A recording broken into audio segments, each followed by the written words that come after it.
Good morning lovely students. So मैं previous lecture हमने अपना चैनल्स ऑफ न्यूरॉन्स पढ़ लिया था।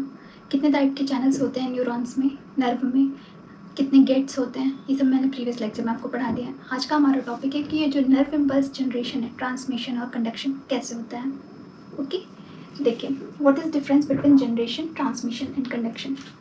नर्व इम्पल्स जनरेशन है जो वो मेनली जो होता है आयंस का फ्लो, जो आयंस का फ्लो होगा, ठीक है, उसी को हम कहेंगे जनरेशन। बहुत सारे आयंस पार्टिसिपेट करते हैं, सोडियम आयन, मतलब जो चैनल्स के थ्रू जो आयंस पार्टिसिपेट करते हैं उनकी वजह से ही नर्व इम्पल्स का जनरेशन होता है। That is called generation, ions का फ्लो।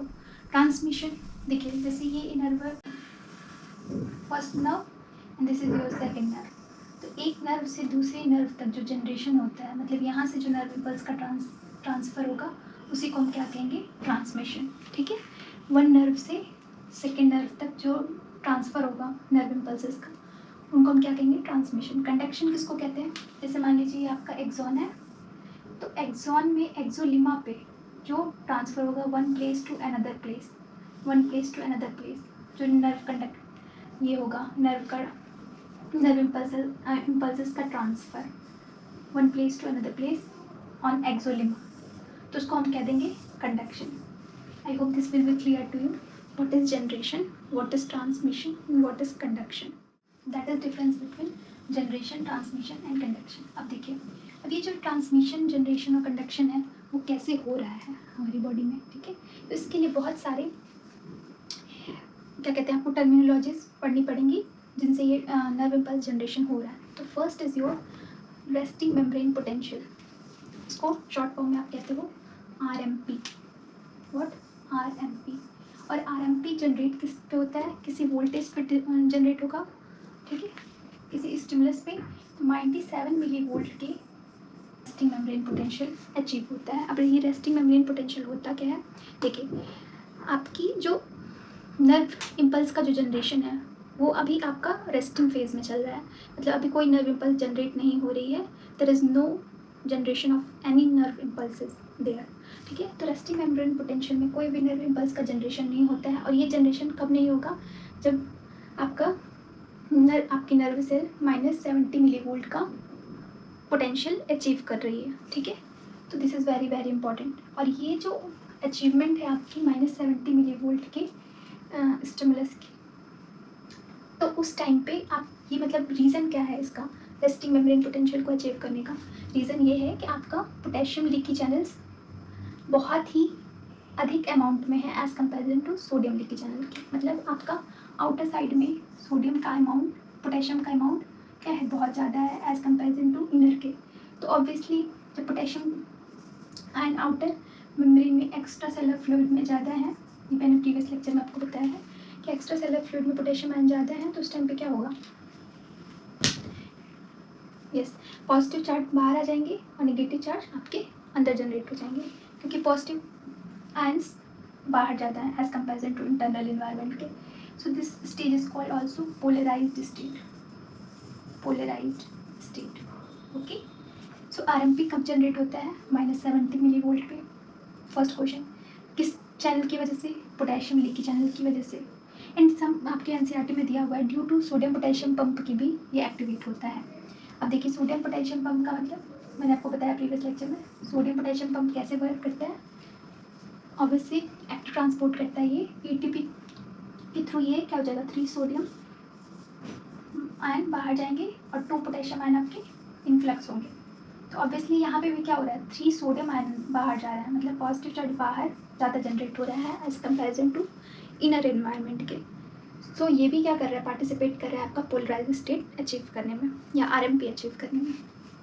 अब देखिए due to some phosphate ion, negatively phosphates ion and proteins की वजह से भी ये जनरेशन होता है, RMP आपकी अचीव होती है, रेस्टिंग मेम्ब्रेन पोटेंशियल। तो रेस्टिंग मेम्ब्रेन पोटेंशियल वो कंडीशन है जिसपे आपकी नर्व इम्पल्स क्या है, रेस्ट पोजीशन में है, रेस्ट कर रही है, उस टाइम पे कोई भी नर्व इम्पल्स जनरेशन नहीं हो रहा है। अब देखिए, अब स्टिमुलस आपकी आएगी, तो सेकंड आता है आपका threshold value. What is threshold value, threshold value वो वैल्यू है जो, या स्टिमुलस है, स्टिमुलाई है जो डिपोलराइजेशन को इनिशिएट करने में पार्टिसिपेट करती है। ठीक है, थ्रेशोल्ड वैल्यू वो वैल्यू है जो आपके नर्व इम्पल्स में डिपोलराइजेशन की प्रोसेस को एक्टिवेट करती है। ड्यू टू वो क्या करेगी, आपका जो सोडियम VGIC का चैनल है ना उसको ओपन कर देगी। ठीक है, देखिए ध्यान से कि सोडियम आयन चैनल्स हैं उनको एक्टिवेट कर देगी, उन चैनल्स को एक्टिवेट कर देगी, मतलब सोडियम VGIC को एक्टिवेट कर देगी to initiate depolarization. What is meaning of depolarization अभी मैं बता रही हूँ, ध्यान से समझिएगा। डीपोलराइज थ्रेशोल्ड वैल्यू डायग्राम से समझिए। देखिए मान लीजिए कोई ये नर्व है आपकी, ठीक है, इस पर कोई स्टिमुलस आ रही है और आपका इंटरनल एनवायरनमेंट कितना है, पोटेंशियल -70 मिलीवोल्ट। ठीक है, due to threshold value, threshold value आपकी थ्रेशोल्ड वैल्यू जैसी अचीव, थ्रेशोल्ड वैल्यू वो वैल्यू है जिसमें सोडियम आयन चैनल्स आपके VGIC चैनल्स ओपन हो जाते हैं। ठीक है, और जब ये ओपन होंगे तो सोडियम का इन्फ्लक्स होने लगेगा, सोडियम अंदर आने लगेगा। ठीक है, तो इसकी वजह से आपका जो ये है पोटेंशियल वो डिफरेंस इसमें शो होने लगेगा, -55 मिलीवोल्ट ये आपका पोटेंशियल पहुंच जाएगा due to threshold value and depolarization. Okay, अब ये थ्रेशोल्ड वैल्यू वो मिनिमम वैल्यू है। अब इसमें से आप 70 में से 55 घटाएंगे तो कितना आएगा, कितना मिलेगा आपको, यस 15 मिलीवोल्ट पॉजिटिव में मिलेगा। तो आपका थ्रेशोल्ड वैल्यू इतना होना चाहिए प्लस 15 मिलीवोल्ट, स्टिमुलस आपका इतने पोटेंशियल का होना चाहिए, तभी आपका जो सोडियम VGIC चैनल है वो ओपन होगा। ठीक है, तो this is very very important line कि थ्रेशोल्ड वैल्यू वो मिनिमम वैल्यू, वो स्टिमुलस है जो सोडियम VGIC को ओपन करने के लिए चाहिए और इनिशिएट डीपोलराइजेशन प्रोसेस को एक्टिवेट करने के लिए चाहिए। ठीक है, I hope this will be clear to you what is threshold value. Depolarization क्या होता है, देखिए जो -55 मिलीवोल्ट जब आ जाएगा आपका पोटेंशियल डिक्रीज होके, ठीक है, -55 मिलीवोल्ट आ जाएगा आपका क्या, पोटेंशियल डिक्रीज होके, तब आपके सोडियम VGIC ओपन होंगे। -55 मिलीवोल्ट पे मैंने आपको प्रीवियस लेक्चर में बताया है कि ये ओपन करते हैं क्या, सोडियम VGIC चैनल को पूरी तरीके से ओपन कर देंगे। तो जैसे ही ओपन होगा ना सोडियम VGIC चैनल, ओके, तो डीपोलराइजेशन स्टेज किसको कहेंगे, देखिए मैंने क्या बताया कि आपका जो -55 मिलीवोल्ट जो डिफरेंस आ रहा है -70 से -55 due to 15 millivolt threshold value, ठीक है, जो स्टिमुलस आपके रिक्वायरमेंट है, तो उसकी वजह से क्या हो रहा है, सोडियम VGIC चैनल ओपन हो जा रहा है। तो अब जो सोडियम का इन्फ्लक्स होगा इंटरनली जो सोडियम का इन्फ्लक्स होगा -55 मिलीवोल्ट पे सोडियम VGIC चैनल ओपन हो गया, तो सोडियम इन्फ्लक्स होगा तो अब क्या होगा आपका, ठीक है, सोडियम इन्फ्लक्स होगा तो अब क्या होगा, थ्रेशोल्ड जो वैल्यू है आपकी पोटेंशियल है वो इंक्रीज होने लगेगी, तो ये हो जाएगी आपकी, चलिए पहुंच जाएगी +30 मिलीवोल्ट। ठीक है, तो अब ये क्यों हो रहा है, सोडियम इन्फ्लक्स, सोडियम इंटरनली ज़्यादा आ रहा है, तो जब ज़्यादा इंटरनली आएगा सोडियम का इन्फ्लक्स ज़्यादा होगा अंदर की तरफ, तो ये क्या होगा आपका जो एक्सोनस मेम्ब्रेन है यहाँ पे आपका, मान लीजिए सोडियम इन्फ्लक्स ज़्यादा हो रहा है, तो अब क्या हो गया, पॉजिटिव चार्ज अंदर की तरफ ज़्यादा हो गया, पॉजिटिव चार्ज क्या हो गया, अंदर की तरफ ज़्यादा हो गया, और फिर ये निगेटिव चार्ज जो है वो आउटर एरिया में हो जाएंगे। क्यों, क्योंकि सोडियम VGIC चैनल सोडियम का इन्फ्लक्स बहुत ज़्यादा अंदर हो गया है, जिससे ये पोटेंशियल जो है वो 30 MV तक पहुँच जाएगा, मिलीवोल्ट तक पहुँच जाएगा। दैट्स वाई आपका जो ये है डीपोलराइजेशन स्टेट आपको मिल जाएगा। डीपोलराइजेशन स्टेट का मतलब ही है कि आपका जो ये पोलराइज्ड स्टेट था ना, मैंने बताया था आपको पोलराइज्ड स्टेट कब मिल रहा है, रेस्टिंग मेम्ब्रेन पोटेंशियल में, वहाँ पे पॉजिटिव चार्ज आउटर साइड में है, यहाँ पे क्या हो जाएगा, इनर साइड में है। इनर ये जो कन्वर्जन है उसको हम क्या कहेंगे, depolarized state due to sodium influx.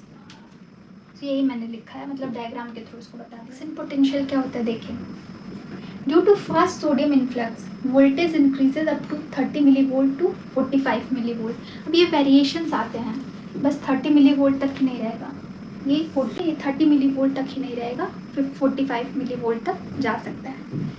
सो यहीं पे क्या होगा, एक्शन पोटेंशियल जनरेट होगा। इसी को हम क्या कहते हैं कि यहाँ पे आपका नर्व इम्पल्स जनरेशन होने लगा है, नर्व इम्पल्स जनरेशन होने लगा है due to fast sodium influx action potential generate होगा। ठीक है, तो आपका ये जो डीपोलराइजेशन स्टेट आया है ना, उसके बाद से ही तुरंत आपका एक्शन पोटेंशियल जनरेट हो जाएगा और आपका नर्व इम्पल्स का जनरेशन होने लगेगा। सो ये प्रोसेस होती है आपका एक नर्व इम्पल्स जनरेट हो गया। ठीक है, नर्व इम्पल्स जनरेशन एक बार में हो गया आपका, तो अब वापस से जो पहले की स्टेज थी पोलराइज्ड स्टेट वापस से आएगी, तो उसको हम बोलते हैं repolarised state, polarised state. Okay, तो रीपोलराइजेशन में वही सेम प्रोसेस होगी, पोटेशियम लीकी चैनल खोलेंगे तो पोटेशियम इफ्लक्स होगा, पोटेशियम VGIC चैनल हेल्प करेंगे इन दिस प्रोसेस, और आपका पोटेंशियल कहाँ पहुँच जाएगा, वापस से डिक्रीज होने लगेगा -70 मिली वोल्ट, जितना रेस्टिंग मेम्ब्रेन पोटेंशियल में था, मतलब पोलराइज्ड स्टेट में था। ठीक है, वापस से इतना ही आपको पोटेंशियल जनरेट हो जाएगा। अब वापस से हाइपर पोलराइजेशन की प्रोसेस सबसे लास्ट में होती है। इसमें क्या होता है, सेम पोटेशियम इफ्लक्स बहुत ही तेज़ी से होने लगेगा। ठीक है, फास्टली। सो दैट्स वाई जब बहुत ही ज़्यादा फास्टली होने लगेगा तो नेगेटिव कंसंट्रेशन होगी, पोटेंशियल आपका क्या होगा और बढ़ेगा, तो वो कितना हो जाता है -90 millivolt. So that is happening in your nerve impulse generation. सबसे इसमें इम्पॉर्टेंट स्टेज है आपकी depolarization state and what, yes, action potential जो जनरेट हो रहा है। सो इसको नोट डाउन कर लीजिए, फिर मैं आपको डायग्राम के थ्रू समझा देती हूँ कि एक्चुअली हो क्या रहा है इसमें। ठीक है, इसको नोट डाउन कर लीजिए। फिर जो भी नर्व इम्पल्सेस जो जनरेट हो रहे हैं ना, ये इलेक्ट्रिकल इम्पल्सेस हैं। इतनी वोल्टेज अमाउंट आपकी +15 मिली वोल्ट की स्टिमुलस है, -70 millivolt, +30 millivolt, -90 millivolt, ये सब क्या है, ये सब इलेक्ट्रिकल इम्पल्सेस हैं जो कि आयंस की वजह से जनरेट हो रहे हैं। ठीक है, तो ये आपके नर्व इम्पल्स जनरेशन में पार्टिसिपेट करते हैं। I hope this will be clear to you. इसको बना लीजिए, मतलब लिख लीजिए, नोट डाउन कर लीजिए, फिर हम इसको डायग्राम के थ्रू समझते हैं।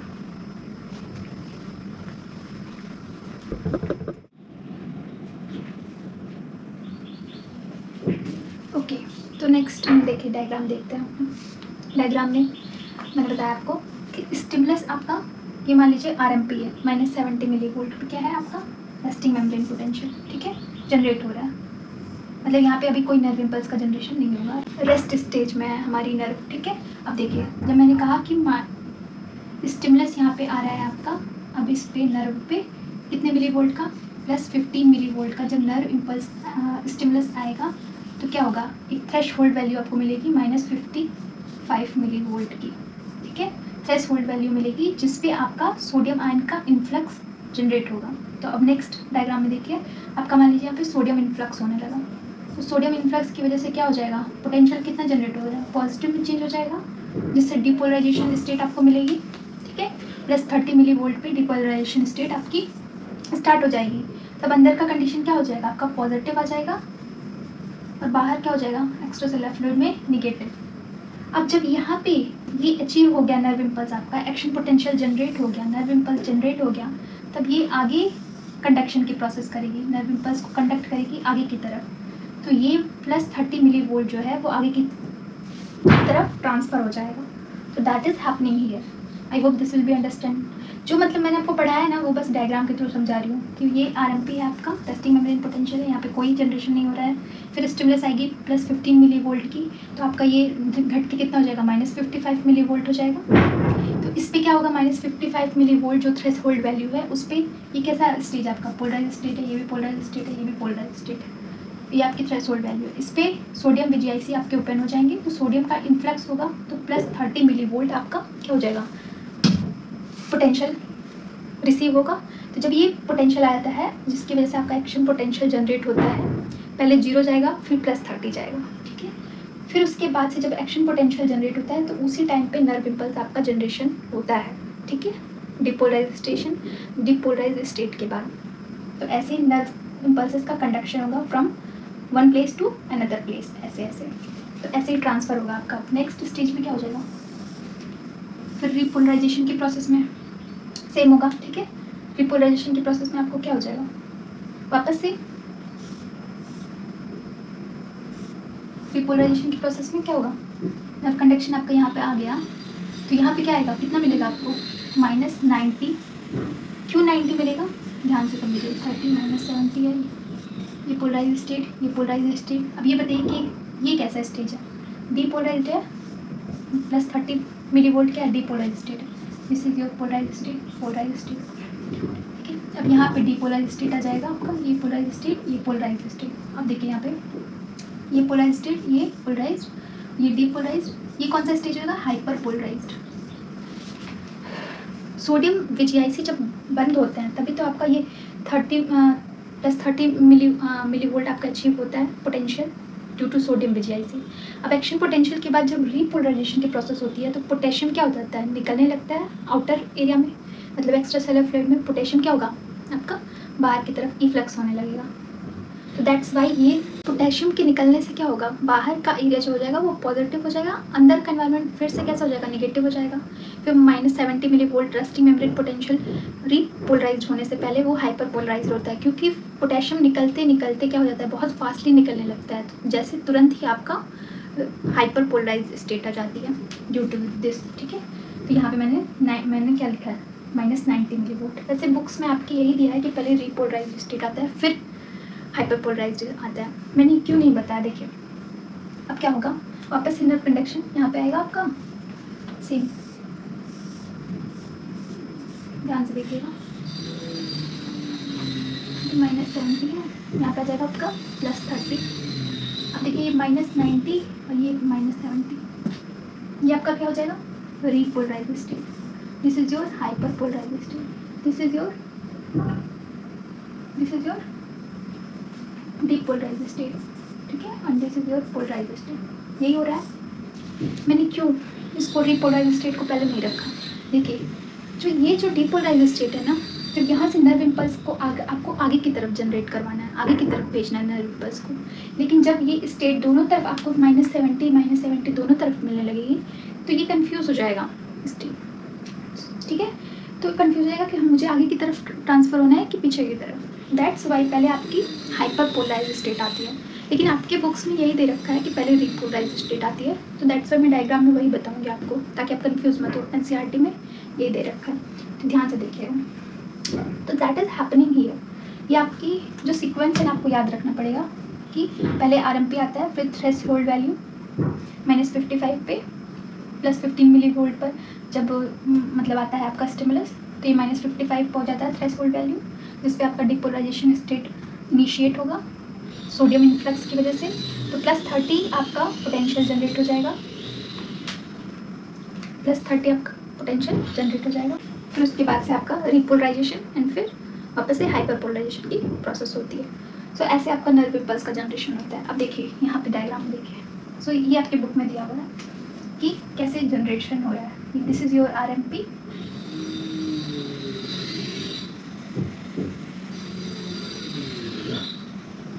-70 क्या है आपका RMP, रेस्टिंग मेम्ब्रेन पोटेंशियल, ठीक है। अब रेस्टिंग मेम्ब्रेन पोटेंशियल पे आपका क्या हो रहा है, ये A जो है रेस्टिंग मेम्ब्रेन पोटेंशियल है, यहाँ से आपका -55 मिलीवोल्ट तक जाएगा ड्यू टू स्टिमुलस। +15 मिलीवोल्ट का जो स्टिमुलस मिल रहा है उसकी वजह से आपका ये स्टेट मिल रहा है, -55 पहुँच रहा है, जिसकी वजह से आपका क्या हो जाएगा, अब सोडियम VGIC चैनल ओपन हो जाएंगे, मतलब सोडियम इन्फ्लक्स होगा। मान लीजिए ये आपका C पॉइंट है, तो C पॉइंट तक आपका क्या है, सोडियम इन्फ्लक्स हो रहा है, सोडियम अंदर आ रहा है, तो ये आपकी डिपोलराइजेशन स्टेट मिल रही है आपको। फिर +30 पे आप +30 तक आपकी डिपोलराइजेशन स्टेट रहेगी। फिर यहाँ पे आपको क्या मिल जाएगा, एक्शन पोटेंशियल। पोटेंशियल +30 +45 होता है, इतना ही होता है ना एक्शन पोटेंशियल, तो इस पे आपको एक्शन पोटेंशियल मिल गया। अब यहाँ पे आपका नर्व इम्पल्स जनरेशन हो गया। अब फिर आपकी आएगी रीपोलराइजेशन स्टेट। रीपोलराइजेशन स्टेट आपका D से लेकर F तक है, ठीक है। फिर F से लेकर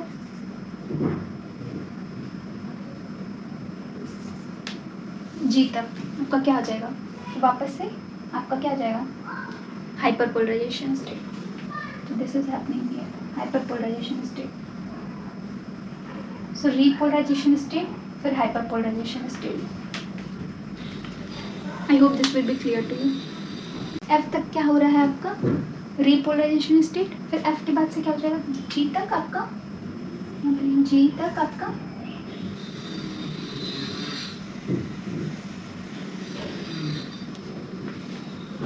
जी तक आपका एफ से लेकर जी तक हाइपरपोलराइजेशन स्टेट। हाइपरपोलराइजेशन स्टेट में आपको क्या मिल रहा है -90 मिली वोल्ट का पोटेंशियल मिल रहा है।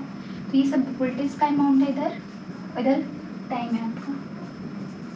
तो ऐसे आपका बुक में ग्राफ दिया हुआ है। I hope this will be clear to you.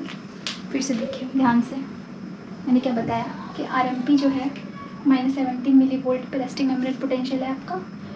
फिर स्टिमुलस मिलेगा उसको, नर्व को। तो जैसे ही +50 मिली वोल्ट का नर्व इम्पल्स मिलेगा, स्टिमुलस मिलेगा, तो ये जनरेशन होगा सोडियम इन्फ्लक्स की वजह से -55 मिली वोल्ट थ्रेशोल्ड वैल्यू मिलेगी। तो बी आपका क्या है थ्रेशोल्ड वैल्यू है, ठीक है। थ्रेशोल्ड वैल्यू पे सोडियम VGIC ओपन हो जाएंगे, जिससे सोडियम का इन्फ्लक्स होगा।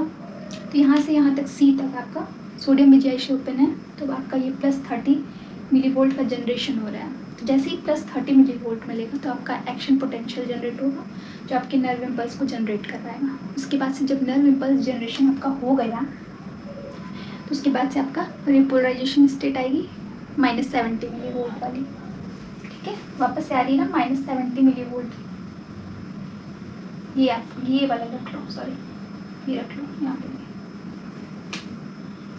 दिस विल बी योर क्या हो जाएगी, this will be your repolarise state यहाँ तक एफ तक, ठीक है। फिर उसके बाद से आपकी ये हो जाएगी हाइपर पोलराइजेशन स्टेट, ओके। सो ऐसे आपका नर्व इम्पल्स का जनरेशन होता रहता है। और जो ये जो कंडक्शन हो रहा है ना from one place to another place nerve में, उसी को सॉल्टेटरी कंडक्शन कहते हैं। अभी मैं आगे पढ़ाऊँगी कैसे होता है ये, ठीक है। मिलते हैं नेक्स्ट वीडियो में। I hope this will be very clear to you. अगर आपको कोई चीज़ नहीं समझ में आ रही है तो आप मुझे कमेंट सेक्शन में लिख के पूछ सकते हैं कि मैम पर्टिकुलर ये चीज़ मुझे नहीं समझ में आएगी, हाइपर पोलराइजेशन कैसे हो रहा है, रिपोलराइजेशन, कुछ भी आप पूछ सकते हो, ठीक है। मिलते हैं नेक्स्ट वीडियो में, थैंक यू।